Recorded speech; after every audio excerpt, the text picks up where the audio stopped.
So hello guys, today I'm going to solve a 2017 December net exam question which was asked in the C part. So this is the second question of competitive exam solutions. So let's have a look at the question. So this is the question. So there is an x and p which is a generalized coordinate and momentum of Hamiltonian system. Okay, so there is a Hamiltonian and these are the generalized position and momentum coordinates, and it is transformed, a coordinate is transformed into new coordinate. You can see that there is x raised to alpha and sine hyperbolic beta p, that is a new position coordinate, and new momentum coordinate is x raised to gamma, right, cos hyperbolic x and p, right. So that's the momentum coordinates.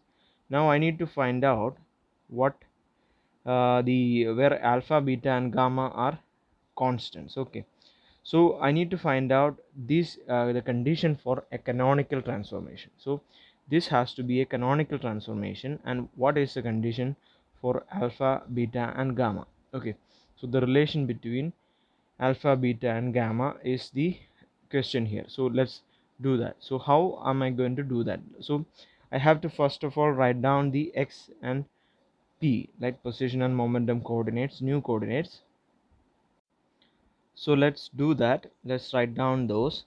So you can see x must be equal to some what, x raised to alpha times sine hyperbolic of beta p, and p is equal to x raised to gamma times cos hyperbolic of beta p, right. So these are the new coordinate transformations, right. So the coordinate is being transformed. Now I need to check out that this is canonical. So what does canonical means? Okay, that's the first thing. So canonical transformation means that it follows Hamilton equations. So the Hamilton equations, the rate of change of energy, which is the Hamiltonian, with respect to the position coordinate, is equal to minus of p dot. Okay, that's the time rate of change of, so that is equal to minus dp by dt. Okay, so that's the first Hamilton's equation, and the second Hamilton equation is dh dou h by dou what, pi, right.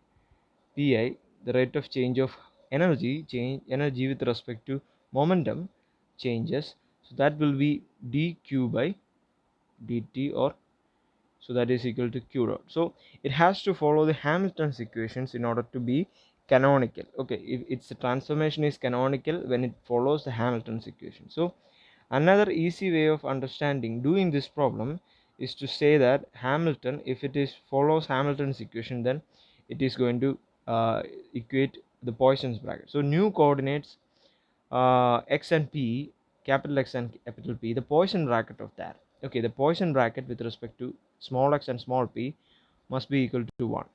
If that satisfies, then this equation is canonical. Okay, so that's a very easy way of identifying that.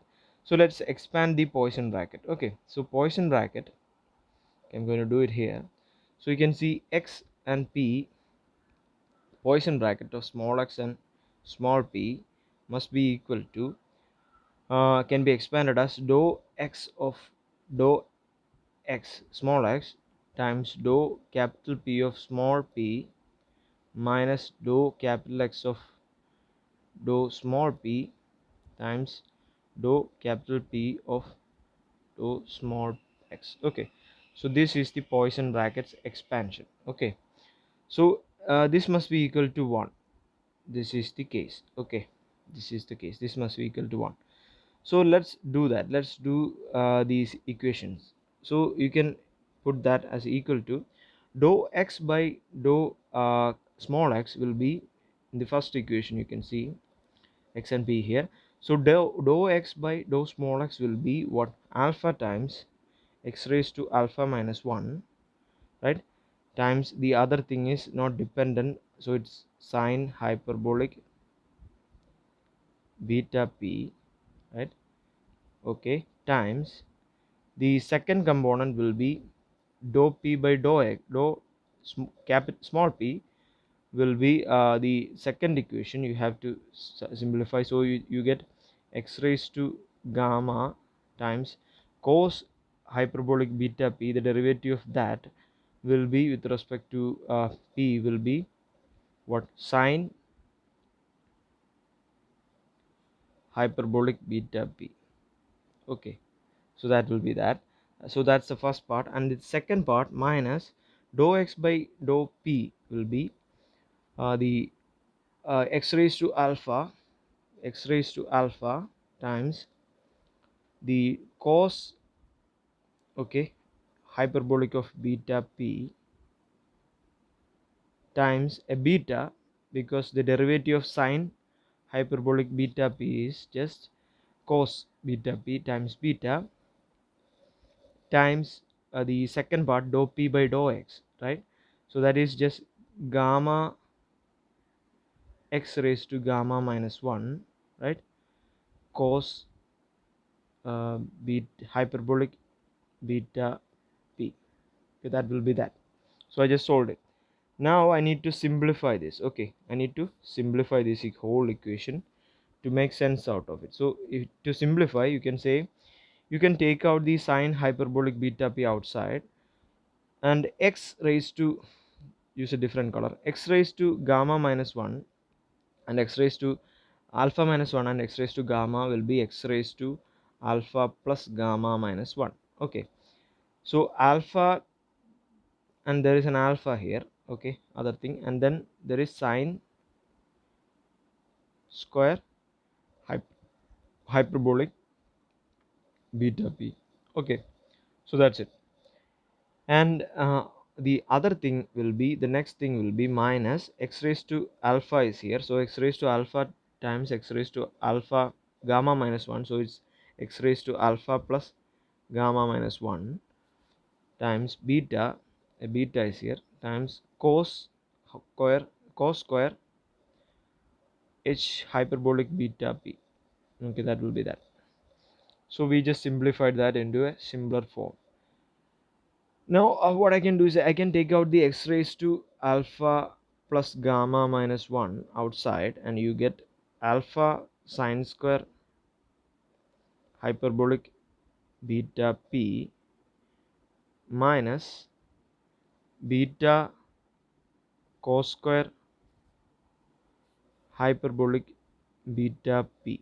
Okay, so simplifying, so in brackets, so this is what you get.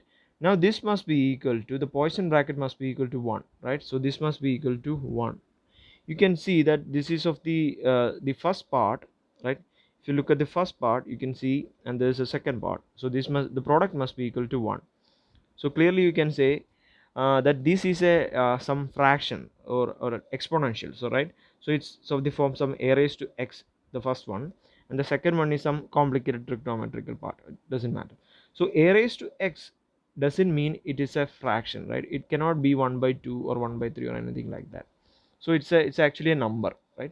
So what number multiplied with the other number, whatever this number is, okay, must give you 1. Okay, multiplied with that, so it can only be, so a raised to x must be equal to 1, so a raised to x must be equal to 1. Okay, surely, because it cannot be a fraction. Okay, so you can say x equal to 0. Okay, so the exponential must be equal to 0. So in this part, so alpha plus gamma minus 1 must be equal to 0. Very simple. So you must say alpha plus gamma minus 1 must be equal to 0. Okay, so if you do this, you can say alpha plus gamma must be equal to 1. Okay, that's the solution. So let's get back to the question here. Okay, so the question is in some complicated form. As you can see, it's a bit complicated form.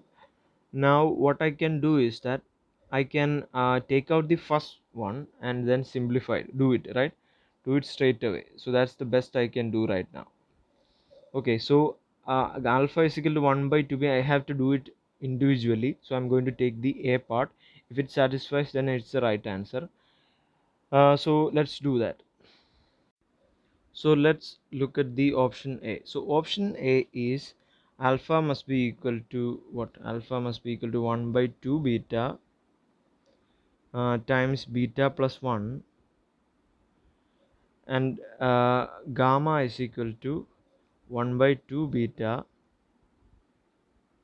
Okay, 1 by 2 beta times beta minus 1. Okay, so that's the option A.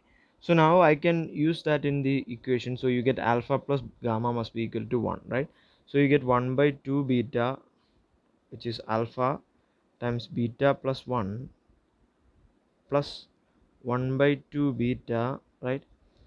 Beta minus 1 must be equal to 1. Okay, substituting alpha and beta into this equation. So now you get beta plus 1 plus beta minus 1 by 2 beta is equal to 1. So now you can say that 2 beta by 2 beta is equal to 1. So it satisfies. So option A is the correct answer. So option A is the right answer for this question. So this was asked for the C part. So it's a heavy question and this requires some time, and I hope you guys understood how you did that and you benefited from that. So subscribe this channel if you haven't already, and kindly press the bell icon for future videos. So thank you for watching. All the best for you guys.